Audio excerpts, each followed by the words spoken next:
Je vais résumer un petit peu la nature des impacts positifs et négatifs du barrage de Saint-Lingué. Parce que lorsqu'on fait des études d'impact, contrairement à ce que les gens pensent, un impact, c'est pas juste quelque chose de négatif, de nuisible, là, qui cause des torts. Une étude d'impact doit regarder, on y reviendra quand on parlera de méthodologie d'études d'impact, mais doit regarder les deux côtés, les impacts positifs et les impacts négatifs. Et il faut faire, comme j'ai voulu faire une balance entre les deux. Mais la raison pour laquelle je suis allé là-bas, dans ce premier séjour-là, c'est pour préparer le séminaire sur le barrage de Saint-Lingué avec des Maliens, puis avec quelques Canadiens aussi, mais qui n'étaient pas là tout le long du séjour. J'étais là, celui qui était le plus longtemps, j'étais trois mois. Mais j'ai rassemblé toute la littérature que je pouvais trouver. Il y avait un petit centre de documentation, mais très en désordre, qui n'a pas tenu un jour, dans la poussière, et ainsi de suite. Donc, j'ai trouvé beaucoup de documents parce qu'il y avait eu une étude d'impact. Parce qu'une vraie étude d'impact, ça doit se faire avant le projet, donc ex ante. Puis il y a des études d'impact qu'on peut faire après projet, comme j'ai fait, par exemple, pour les barrages de Berzimis. Là. Donc, je l'ai fait ex post, après. Puis là, évidemment, ça pose des problèmes méthodologiques sur lesquels on reviendra. Mais l'étude de... Donc, il y avait une étude d'impact qui avait été faite par une compagnie belge avant le projet, entre autres, beaucoup sur le déplacement de population, puis ou les déménager, parce qu'on a fait des échantillons de sol, des endroits plus processus. En général, les sols où ont été déménagés des villages, c'est des sols qui étaient de seconde qualité ou de troisième qualité par rapport aux sols des bas-fonds. Donc, les gens ont eu beaucoup de misère à s'arracher une vie là, dans des endroits où c'était plus ou moins cultivable. Mais revenons au séminaire de Saint-Lingué. Donc, je suis allé là pour préparer le séminaire de Saint-Lingué à partir de la littérature, d'une part. J'ai écrit un livre, pas un livre, un article dans le livre ou dans le rapport qui a été publié avec le Centre pour l'Institut de santé publique du Mali, dans lequel ont contribué ceux qui ont participé au séminaire, entre les Maliens, plusieurs Maliens. J'ai écrit un bilan de la littérature en général sur les barrages africains. Et j'ai écrit aussi un bilan à partir de la littérature qu'on connaissait sur Saint-Lingué. Et puis, j'ai écrit aussi un texte sur les impacts socio-économiques. Donc, j'ai 3 textes là, dans cet ouvrage-là. Donc, c'est une espèce de bilan. Donc, on voulait faire un bilan, mais un bilan qui devait déboucher sur une étude approfondie sur 5 ans, financée par l'ACDI. Donc, il y avait des contacts. On avait des contacts avec, pas l'ambassadeur au Mali, il n'y avait pas d'ambassadeur, mais un délégué d'ambassade. Il y avait des contacts avec lui qui étaient présents, etc. Puis, l'ACDI avait accepté le principe de donner 1 million pour faire une espèce d'observatoire sur 5 ans du déroulement ou du suivi des impacts du barrage de Saint-Lingué, entre autres la pollution de l'eau. D'après des analyses, il y avait quand même un laboratoire là, de chimie aquatique et de biologie aquatique, et il faisait des échantillons d'eau et on trouvait qu'il y avait une détérioration dans les conditions de l'eau, une diminution aussi des pêches. Il y avait le problème plus technique, qui n'a pas beaucoup mentionné, mais il y avait des fuites au barrage. Puis il y avait toujours le problème de santé publique, comment contrer la bilharziose, entre autres. Bon. Donc, il y avait des recommandations, dont faire une étude plus approfondie avec des spécialistes canadiens et maliens sur 5 ans. Et quand on est revenu ici, entre autres avec Al Schwartz, puis d'autres personnes qu'on a recrutées en développement de l'agriculture, de la faculté d'agriculture et d'alimentation, une couple de personnes là, qui se sont joints à l'équipe. On a fait un projet qui a été soumis à l'ACDI. Le projet s'est développé. Et puis, on espérait bien avoir la subvention, donc on devait retourner au Mali dans les années suivantes. Finalement, il y a eu pendant qu'on était là, il y a eu un renversement de régime. Et puis, il y a eu des élections.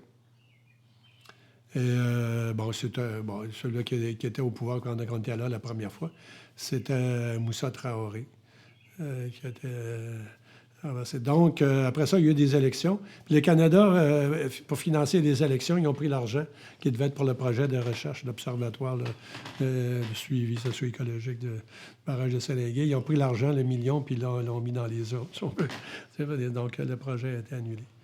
Moi, quand même, j'étais intéressé à faire un suivi, mais un suivi pas continu, mais dans le temps.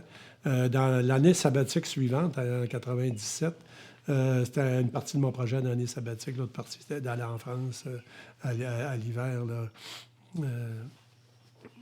à Amiens, à l'Université d'Amiens.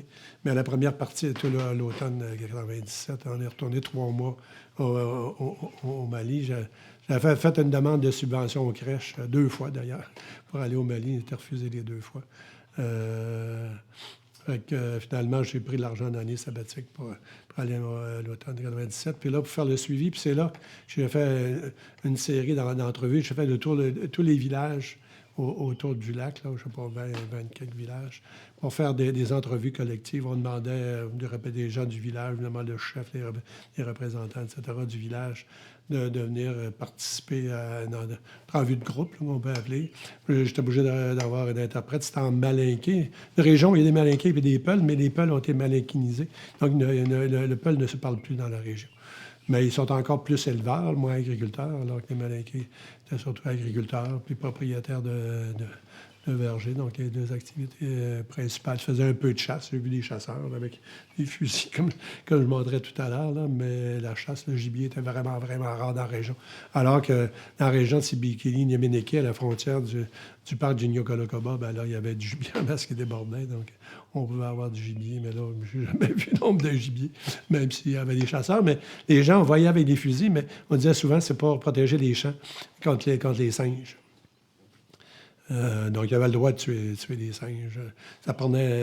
D'ailleurs, j'ai pris contact avec la Société des chasseurs. J'ai même, quelque part, ma badge de chasseur. Ben, ça, c'est valable annuellement. J'ai payé ma cotisation pour être membre de l'Association des chasseurs. Donc, j'ai ramassé un peu d'informations sur la place de la chasse, historiquement, surtout à l'époque, dans la région. Donc, là, c'était faire le suivi socio-écologique, socio-économique là, des effets du barrage de Saint-Légué 7 ans plus tard. Surtout beaucoup auprès des agriculteurs et auprès des pêcheurs, mais beaucoup auprès des pêcheurs. Donc, on est allé dans les villages de pêche. Aussi, il y avait des projets de développement qui sont venus financés par le Canada, entre autres, pas du côté des pêches, mais du côté des petites coopératives de femmes, là, coopératives maraîchères. Par exemple, on a fait des entrevues. André a fait des entrevues avec les femmes. Même du côté des pêches, c'est des hommes qui pêchent, mais c'est des femmes qui commercialisent le poisson. Il y a beaucoup de ça en Afrique. Surtout les femmes sont beaucoup commerçantes. Petit commerce, même plus gros commerce, puis il y a des femmes mais très riches. Qui ont fait une fortune dans le commerce, les mamabens, ce qu'on les appelle.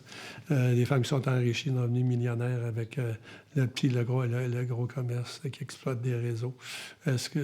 Mais donc, c'était des petites coopératives de pêcheurs, puis c'était les femmes qui commercialisaient le poisson avec des bâchers, qu'ils appellent des camionnettes avec une bâche, puis avec des conteneurs avec de la glace, puis exportaient le poisson à Bamako. Une partie qui était séchée ou fumée sur place aussi, parce qu'il y a un bon marché aussi en Afrique, mais ça se conserve. Ça, tu peux en envoyer un petit peu partout dans les villages. C'est sûr que le poisson frais peut aller juste à Bamako, il n'y a pas d'autre marché. Donc, on a fait... je ne sais plus, 25-30 entrevues. André en a fait quelques-unes avec les femmes. Puis une anecdote à ce sujet-là, c'est qu'à un moment donné, on était avec un groupe de femmes intéressées dans le maraîchage, dans le périmètre irrigué, parce qu'on faisait du maraîchage autour du lac, mais le périmètre irrigué, il y avait des parcelles irriguées qui pouvaient être cultivées 2-3 fois par année, là, avoir toujours des produits en train de croître, pour pouvoir avoir des arbres fruitiers là-dedans. Donc, j'avais un questionnaire, puis c'est André, ben, j'ai dit, toi, c'est plus facile, une femme, travailler avec des femmes qu'un homme. Donc, habituellement, c'est elle qui était la technicienne. Elle prenait les photos, manipulait l'enregistreuse, installait tout ça, etc. Bon. Puis quand il y a quelqu'un qui était loin, ben, pouvait s'approcher le micro. Mais là, avec une femme, dans un cas en particulier, je ne sais pas de quelle coopérative, de quel village, à un moment donné, elle dit, tu es plus intelligente que ton mari, tu poses des bonnes questions. Donc, ben, c'est comme ça un peu partout sur les terrains, au Rwanda, un peu partout. On a toujours été en compagnie. J'ai toujours été accompagné de ma femme, même avec les enfants aussi. Ça, tu vois, au Sénégal, quand Simon était tout petit, là, c'est un phénomène. Quand on allait des villages éloignés, comme chez les Bassari, ils n'avaient jamais vu un enfant blanc de leur vie, les autres. C'était comme un... Je dirais pas comme un dieu, mais c'est une étrangeté. Là, tu sais. Même à Kédougou, il était le seul enfant. Il y avait des missionnaires, des sœurs, etc. Il n'y avait pas de famille là, blanche à Kédougou. On était la seule famille avec un enfant. Donc, un enfant, puis être en couple, c'est comme un passeport. C'est comme une vie plus normale, de quelqu'un de plus normal, parce que le célibat en Afrique, là, à moins d'être complètement handicapé, ça n'existe pas beaucoup. Là. Tout le monde est marié. Il n'y a pas de célibat par choix. Tu es obligé de marier et avoir une progéniture, parce que c'est la relève. Il faut faire des enfants pour, comme il dit, les poteaux de vieillesse. Quand tu es âgé, il n'y a pas de sécurité sociale. C'est tes enfants qui s'occupent de toi. Puis si tu n'as pas d'enfants, ben, peut-être la parenté un peu plus éloignée, mais ils vont s'occuper. Mais c'est pour ça que le système de lignage, c'est un système de sécurité sociale. Quand tu es 20 ou 25, 30 dans la même enclos, que tu travailles ensemble dans les champs, tu t'entraides, etc. S'il y en a un qui est malade, puis ce qui arrive souvent, c'est pendant la saison agricole, c'est là qu'il y a la saison de la malaria aussi. Quand quelqu'un ne peut pas travailler pendant 2, 3 jours, s'il est tout seul à travailler, bien, son champ reste en friche ou la récolte reste là, les oiseaux la mangent, tandis qu'il y en a d'autres qui peuvent te remplacer. Donc, c'est sûr que toute la question là, du taux de naissance en Afrique, là, puis de l'augmentation incroyable de la population, c'est des choses qui sont très disputées. Déjà assisté à un débat entre Africains, puis je ne sais pas qui, là, qui prônait le contrôle des naissances en Afrique. Ben, moi, je suis un peu plus favorable d'une certaine façon, parce qu'aujourd'hui, c'est sûr il y en a marre de moins en moins les jeunes enfants. Quand on était là, nous autres, à Kédougou, d'après les chiffres qu'on avait de 1 à 3 ans, de 0 à 3 ans, la moitié des enfants mouraient. Maladies de toutes sortes. Puis on a eu une épidémie de coqueluche dans le village où on était. Simon avait été vacciné. Mais les enfants, les autres n'étaient pas vaccinés. Et ça mourait beaucoup autour de nous, les jeunes enfants. Puis la période cruciale, c'est la période où la fin de l'allaitement, où les enfants commencent à manger la nourriture comme les grandes personnes. Puis évidemment, des conditions d'hygiène ne sont pas toujours là. Donc, il y a beaucoup de mortalité autour de 2 ans et demi, 3 ans, autour du moment où on passe dans l'allaitement, la nourriture solide. Donc, pour revenir à nos moutons, on parlait de... dans le travail collectif ou non, au Mali, dans le travail des champs et ainsi de suite, là, dans l'économie. Donc, on travaillait avec les pêcheurs, on a travaillé aussi avec des gens qui avaient des plantations avant qu'il n'y en avait plus. Donc, il y en avait recommencé, mais c'est difficile de commencer une plantation dans une période. Il faut arroser complètement, pas le temps à l'année. Là. Pendant la saison des pluies, ça va, mais le reste de l'année, il faut être équipé avec des pompes. Donc, les gens reconstituent leur verger. Une chose que je n'ai pas mentionnée, comme les impacts, disons, négatifs, d'une certaine façon, c'est la perte des lieux sacrés. Il y avait, contrairement au Malaquais où j'ai travaillé, les Malaquais de cette région-là, le Wassoulou-Balé, Sankarani, il y avait des bois sacrés qu'on ne coupait pas. Les bois sacrés, c'est parce qu'il y avait une source d'eau. Comme je mentionnais, le puits sacré à Sibikili.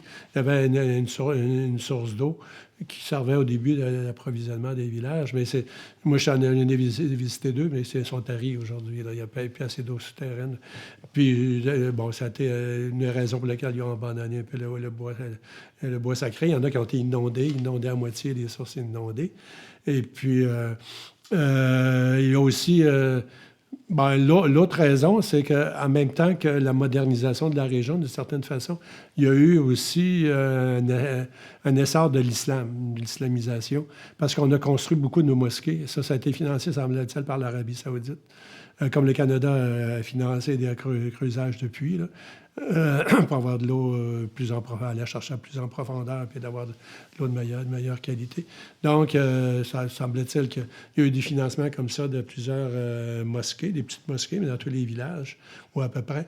Donc, il y a eu une poussée de l'islam qui a fait que la religion traditionnelle, basée sur des sacrifices au puits sacré, symbole de fertilité, la fécondité. Ça a été passablement abandonné. On m'a dit que peut-être dans certains cas, des gens y allaient, quelques personnes y allaient, mais c'est comme quasi abandonné. Comme une autre conséquence aussi, c'est l'inondation de beaucoup de mines d'or. Dans cette région-là, les bassins de rivière sont assez riches en gisements aurifères. Et c'est exploité depuis des centaines d'années, sinon des millénaires. L'Empire du Mali, qui date de 1100-1200, est basé sur sa richesse sur l'or qui exportait dans le nord de l'Afrique, puis même vers l'Europe.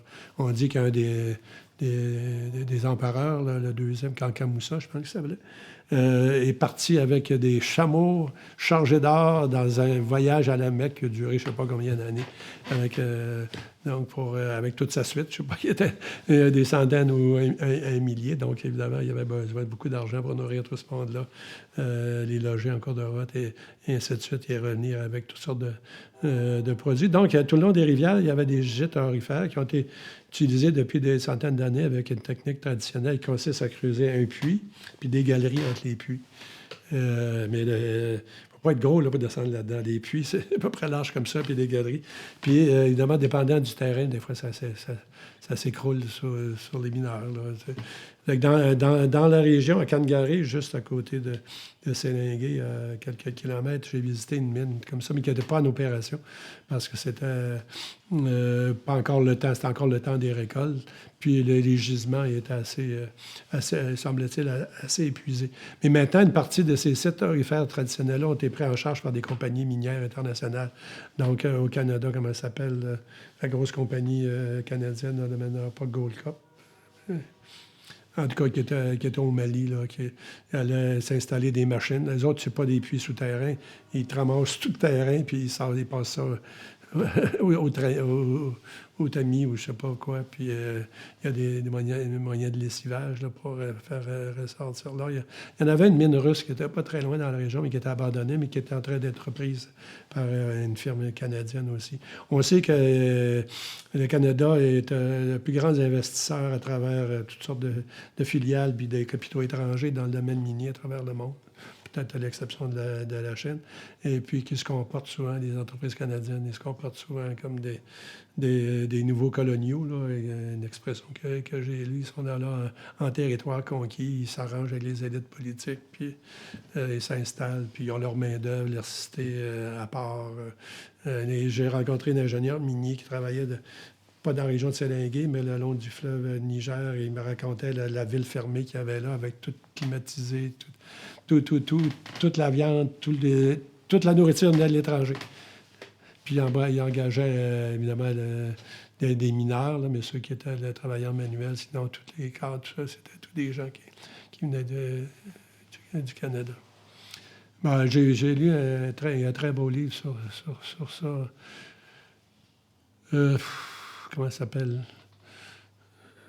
C'est sur la présence des minières en Afrique. Là. C'est de Deneau. Alain Deneau, je pense.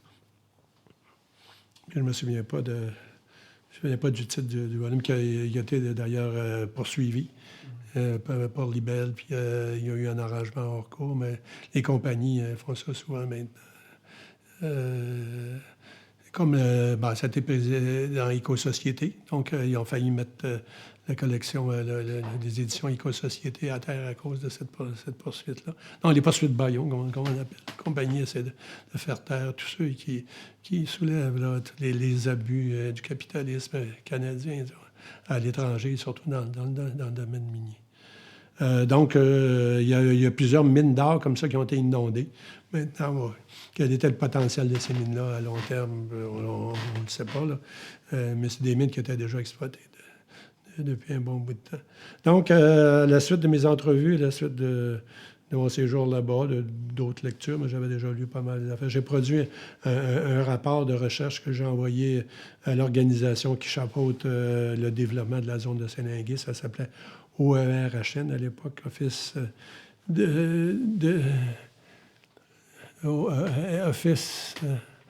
d'énergie et d'électrification du Haut-Niger, quelque chose du genre. Puis ça a changé de nom. Après ça, quand je suis retourné, c'est l'Office de développement du Haut-Niger. Donc, mettant plus l'accent sur le développement agricole en particulier. Là-bas, on passe son temps à réhabiliter. Hein. On construit les barrages. Je me suis dit, à un moment donné, il y avait des fuites, etc. Quand je suis allé la deuxième fois, ils réhabilitaient le barrage, les turbines et ainsi de suite, qui n'avaient pas été mal entretenues, etc.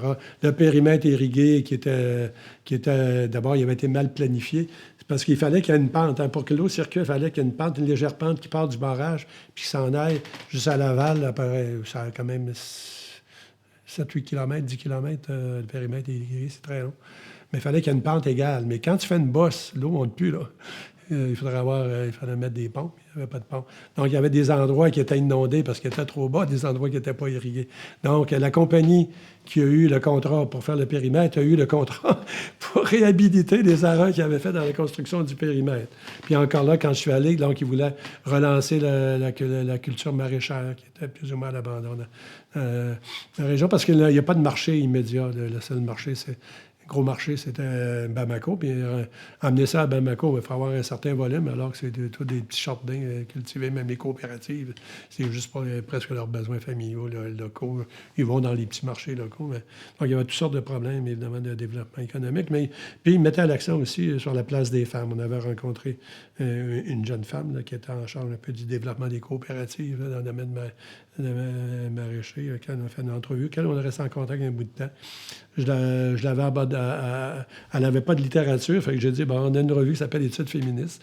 Fait que j'allais abonner un temps à Études féministes. Après ça, on a perdu contact. Comme j'ai perdu contact après quelques années, là, ça fait quand même 12 ans, plus que ça, là, ça fait 17-15 ans. 15 ans, mais plus. On n'est pas retourné au Mali ni en Afrique. Puis je pense que pas grand. Mais si on a des invitations de notre ami, je ne vais pas parler du docteur Sanogo, mais j'ai oublié d'en parler, mais avec l'Institut de recherche en santé publique, il y avait un médecin qui était là-bas responsable de l'hôpital de Saint-Linguet qui est venu faire ici une maîtrise en santé communautaire. Puis on est resté en contact jusqu'à ce jour épisodique, puis il nous invite toujours à y aller à Bamako. Mais il s'est fait construire une nouvelle maison, puis il y a là qu'il y a une chambre pour nous autres. Retourner en Afrique dans les conditions actuelles, là, à notre âge. Puis, surtout au Mali, bon, c'est pas Bamako, pas dans la région des troubles, mais on ne sait jamais. Mais il n'y a pas eu de terrorisme au Bamako que je sache, mais la région est toujours instable sur le plan politique. Là. Bon, plus on vieillit, moins on envie nous aussi de retourner en Afrique, là, parce que on avait des bonnes conditions meilleures à Saint-Lingué, là, avec des maisons préconstruites là, qui étaient là pour les ouvriers des barrages. Quand on a travaillé Sénégal oriental, c'était vraiment vivre dans la brousse à l'africaine, là, pas mal. Là.